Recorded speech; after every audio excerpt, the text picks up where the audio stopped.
છોટાઉદેપુર જિલ્લામાં દિવાળીનો પર્વ 2 મહિના સુધી મનાવવામાં આવે છે। અહીં દેવ દિવાળીની ઉજવણીની શરૂઆત થાય છે।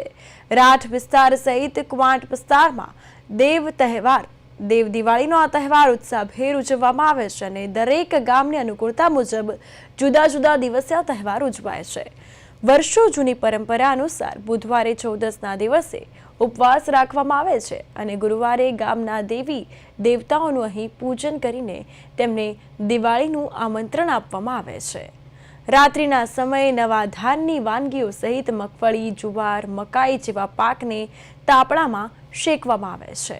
ત્યારબાદ એ તાપણામાં કૂદકા મારીને લોકો પસાર થાય છે અને પછી શેકાયેલો પાક આરોગવામાં આવે છે। આતશબાજી કરીને પ્રકૃતિની પૂજા પણ અહીં કરવામાં આવે છે।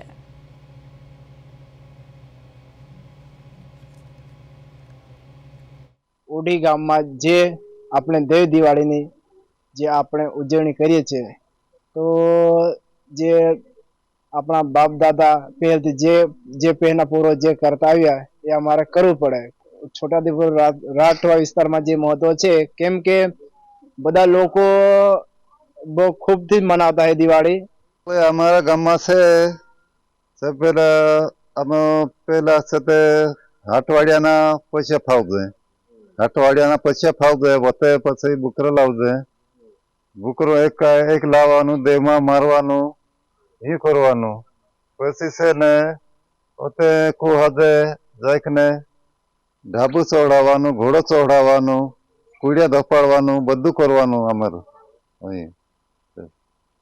પટેલ ખાસ કરીને તમે નવા વર્ષનું નવું ધાન હોય નવા વર્ષનું નવું ધાન હોય આમાં સે પેલી ડાંગર ચડાવવાનું એમના દીવડા કરવાનું ને ઉડદિયાના સાથે ઢેબરા કરવાનું આપણે બેટા બેટી બોલાવવું પડે ખાળી બોલાવવું પડે પછી આપણે છોકરી બોલાવવું પડે પછી હાલા બોલાવવું પડે બધી વિધિ કરવું પડે એમને બોલાવવું પડે एक दाड़ो खावड़ावू पड़े ने बहवू पड़े।